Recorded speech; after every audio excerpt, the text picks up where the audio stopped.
Hello, beautiful beings. I want to show you my outfit.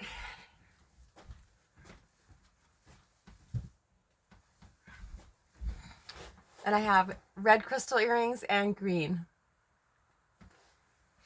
Oh, I feel so much better. Oh, I'm back in presence, back in my natural state. That's where happiness comes from. It doesn't necessarily mean that something has happened. It seems like something happened, and so I feel happy about it, but it's just releasing what I was thinking about that was making me feel suppressed. Ah. I've had a really active crown chakra for the last couple days, and I got used to that in this ascension process for the last 10 years, having an incredibly active crown chakra, but that has really dissipated the last 6 to 8 months, but not the last couple days. It feels, if you're not familiar with the symptoms of an active crown chakra, it feels like somebody is taking like 3 or 4 fingers and pressing down in the center of my head. And also, it's not painful, it just feels like pressure and an ache. And it can also feel like there's bugs crawling on top there, the tingling, but more like a crawling. Yeah, crown chakra activation. So I'm not really sure exactly why that happens sometimes, but I always take it as a really good sign. So today I became a bit unconscious because I started thinking about how I didn't save enough money from the construction cleans that I was doing this summer for my taxes.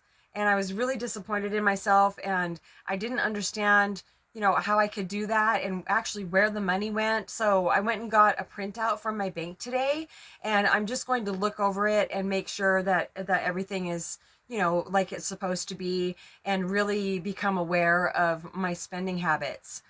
I went a long time without any money, and I don't feel like I really waste it. But I do know that I could get a lot better at saving it for things like taxes. Because, even though that's the last thing I want to spend it on is taxes, if there's a thought that keeps coming in, like paying my taxes, I need to take care of that. So it's completely gone. What was something that I just did, Ancients? Something I just took care of. Oh, yes, I owed somebody $500, and I just paid her that.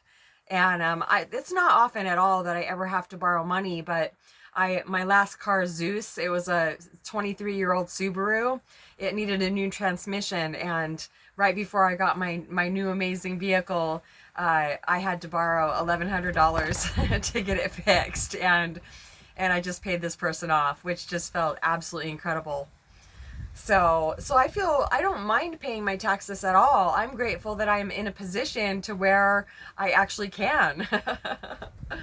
Oh, there's such an amazing breeze today. It's not in the 90s here in Montana today. It's in the 80s, and the breeze and the clouds. It's absolutely perfect. So what my thoughts were doing today, and I was just automatically following because it seemed legitimate. I didn't even question it. I was just really down on myself for not saving more money. And then that's a lower energy, is any type of worry and being down about money. That will then attract other low vibrational thoughts, and one of the most favorite ones that my mind likes to think about is, where are you going to live when it's not summer anymore? And since my awakening experience in May 6th, 2013, I have been going wherever the universe brings me, wherever the divine says, okay, this is where you're going next. It is definitely, they're reminding me it's going to be different when I move again from this place. It will be different than it ever has been, because although I did go to where I needed to go, I also knew before I went to those places, I knew but wasn't fully trusting, because I needed a place to live also. Okay, Ancients, help me keep this very simple. For example, the last place I moved to, I knew that the man that I was renting from really liked me. and he really wanted to be with me. I wanted to be out of my tiny home. Winter was coming, and I wanted to, no, was winter coming? No, it actually wasn't, but I was tired of roughing it. And it was May, a couple years, a year or so ago. I think I was there for a little over a year. Anyway, so I moved there knowing this, and he was, super Mr. Nice Guy right up until I think it was the second night I was there. I told him about who I was perceiving to be my twin flame and that whole thing. And that and I had already told him several times that I was not interested in dating anybody. I had zero desire to date anybody. And he was just like, oh yeah, me too. I could definitely tell otherwise. So the night that I told him about the whole twin flame concept, he completely changed towards me. The Mr. Nice Guy mask fell right off of his face, and yeah, it wasn't a very fun 11 months, but I learned so much from it also. The most major thing that I feel that I learned from that 11 months being around this man was don't react. Yes, I really feel like I don't have it perfected yet, I don't think. But if I react from emotions, it doesn't mean I'm not going to get angry at people or whatever, cry or whatever. It just means that it seems to have a boomerang effect. When I react from really strong emotions, it kicks my butt. It really does. Either my mind will just be super active or I get physically hurt. Not by that person, but from myself. I had a big mirror fall on my head. Anyway, okay, I'm not going to bunny trail down that road. So I'm not saying it was a mistake, all the places that I've been in the last 11 years since my awakening. I'm just saying that it's different now because even looking on Craigslist or in papers for a place to rent, I can tell right away if it's somewhere, if there's deal breakers or not. And I'm not going to go against those because I'm not going to be coming from any place of desperation. So that was one thing that my mind was trying to think about today was, where are you going to go? Yeah, it's July, but where are you going to go? You can't stay in your camper. It's way too cold. La, la, la, la, la. And they're reminding me that I made a video similar to this the last time I was living in my tiny home, probably last July. And my mind was trying to say the same thing, and it all worked out. It always does. And so I was getting a bumblebee out of my window just now, or just about 20 minutes ago. And all of a sudden I was just like, wait a minute. If these aren't my feelings, please remove them. Because sometimes I feel like I pick up other people's energy. And also I feel like sometimes I can still pick up the person's energy that I was perceiving to be my twin, the part of the twin flame lesson that I had to go through. And so that is an amazing prayer. If this is not mine, please remove it. And so then I went in the house and talked to Moonstar, and I said, I've been feeling very agitated today. And I told her that I was, down on myself for not saving more money. And also I told her that I know it's still July, but I've been thinking about where I'm going to go. And she said, I know you don't want to stay in your camper when it gets cold out. And I said, well, I can't because it gets too cold in my camper. It's not insulated at all. And she goes, yeah. And I said, I just get really tired of, not knowing where I'm going to go. And I said, how much faith do I have to have? And I was crying at that point. And the ancients said, even if it's a rhetorical question, the ancients always have an answer for me. How much faith do I have to have? And they said, just enough.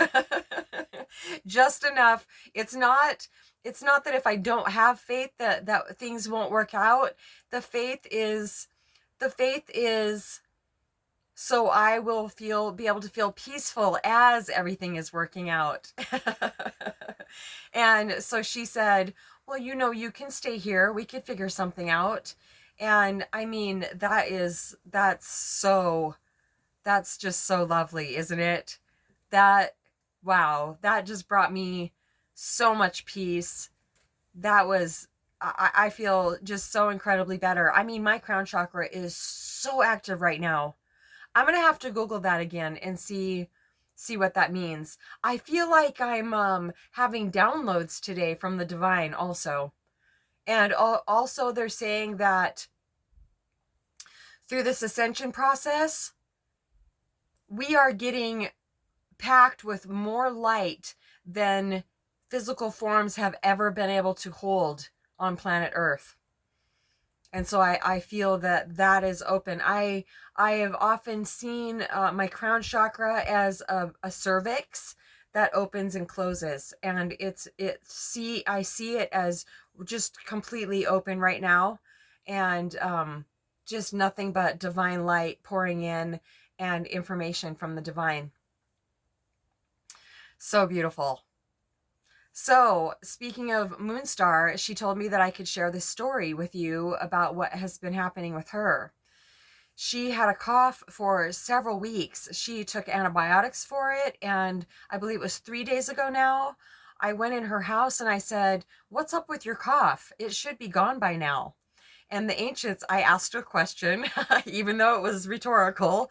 And she was just like, "I don't know." And they said she's going through an energetic, not cleanse, purge. She's going through an energetic purge. Was it purge or cleanse? Cleanse, I think.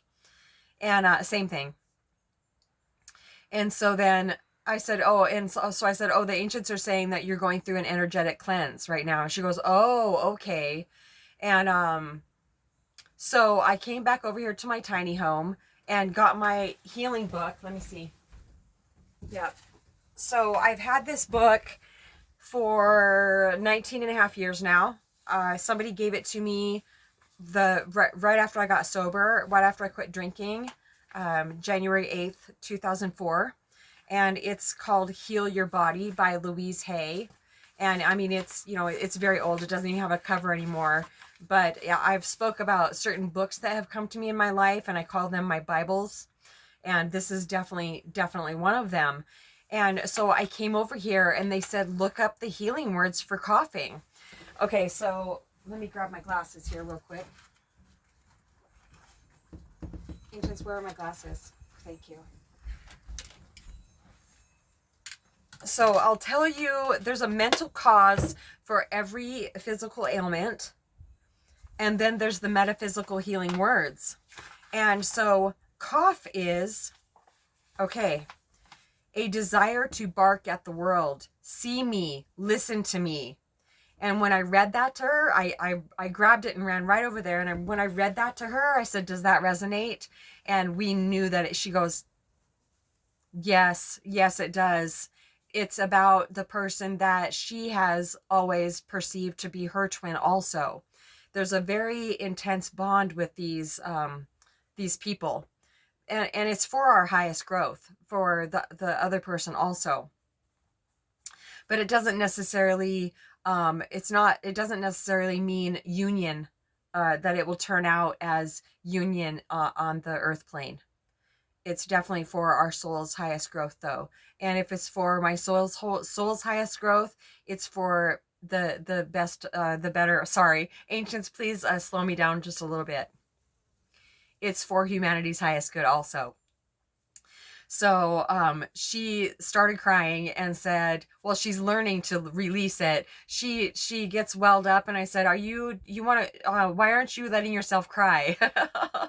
I used to just feel it when she was trying to hold it in, but I've learned not to cry for people anymore. I still get choked up and I feel the urge to cry, but I'm getting way better at knowing that I don't need to, because it's that person's, it's their release to have, not mine. And also when we let ourselves cry, it literally changes us at a cellular level. It changes us. It helps us release that, whatever we were trying not to cry out. It helps release it for good, even if it seems like it keeps, this certain thing keeps coming back up to shed more of. Every time we cry, it gets less and less. When it comes back around, it's not for as long a period, and it's not quite as painful. But if a person holds in those tears, then it has to come out somehow, and that's usually in anger or frustration, and it comes out on somebody else, and the person doesn't even remember that, oh, I should have just let myself cry when I wanted to. But people letting themselves cry, it feels like that I'm not ever going to stop crying, or it's embarrassing, or I'm losing control. That's the main thing they're saying. So that really resonated with her. And then, so the healing words are, I am noticed and appreciated in the most positive ways. I am loved.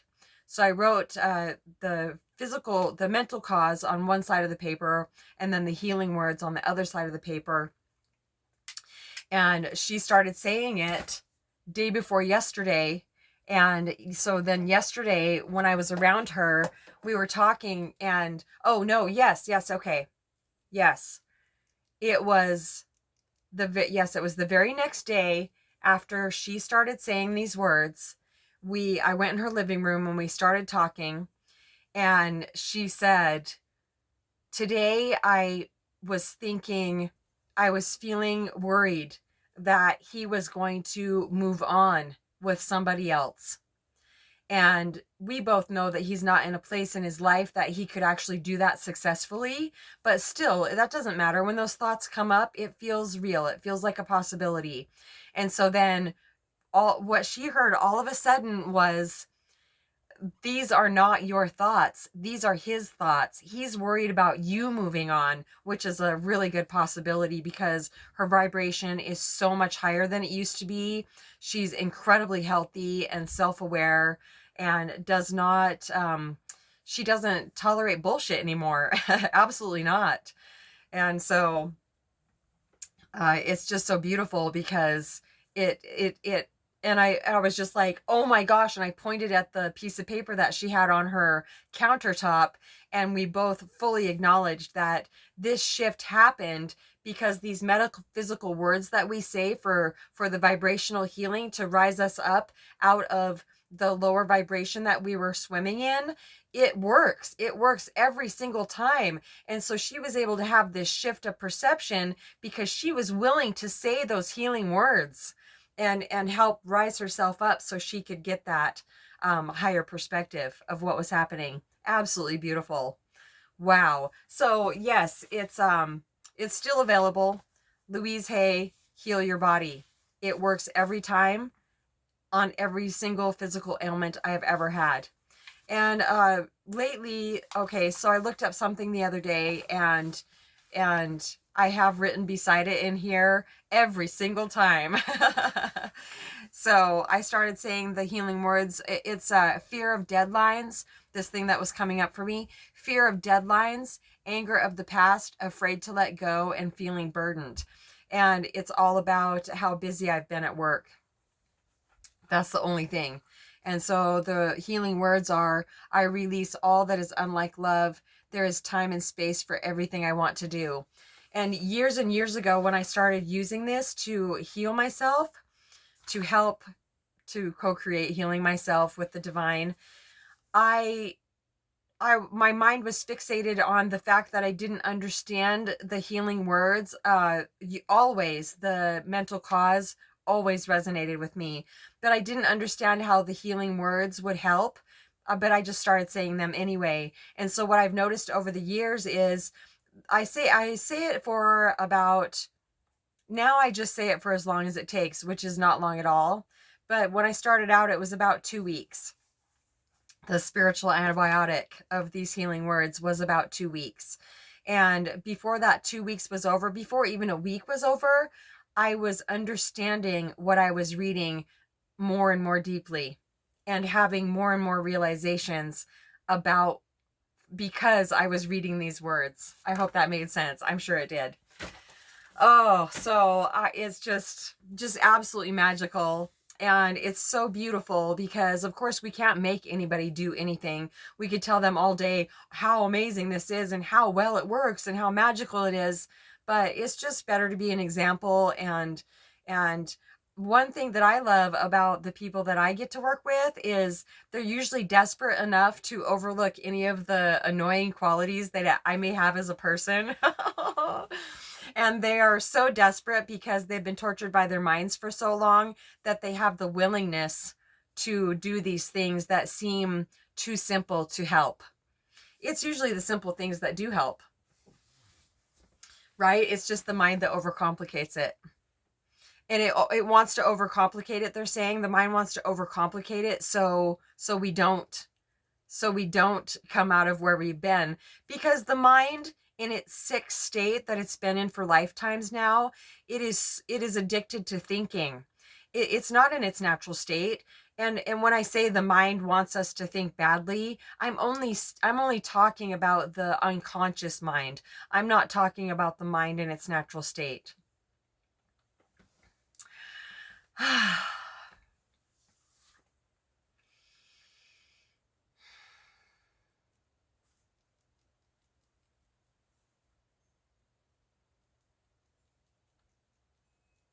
If you feel tortured by your mind and you feel like you keep making the same decisions over and over, you keep dating the same people, and you don't know how to trust your intuition and your discernment, like, somebody could be a man, for example. If you're a woman, a man could be, you've been lonely or whatever, and so you meet a man and he's telling you these amazing things, but there's just something you can't quite put your finger on. You're just having I don't know, there's just something about him that just doesn't seem right. Well, a person can override that very easily if they don't know how to trust their intuition, and if they're going with that intense feeling of desperation, or the mental picture of wanting to have a whole family unit. It's much better to not go with that man. It's much better to go with our intuition and face the uncomfortable feelings that being alone brings up. Because once we face them, then it's not uncomfortable to be alone. It's not sad to be alone. It's free. And for myself, I decided 10 years ago that I would not settle anymore. I was starting to decide. It was actually about 6 years ago that I absolutely 100% decided that I was not going to settle in any way, shape, or form anymore. And I was going to let the divine bring me a divine partner, if that is a part of my path. So the elation that I feel, knowing that I don't ever have to be in a dysfunctional, disgusting, there are disgusting aspects of a relationship that I can get into if it's from any type of unconscious behavior. If I'm not trusting my intuition and I'm going against what my gut is telling me, or that my guides are screaming at me, it's just not good. It's not good at all. But I don't have to go through any of that anymore. None of it.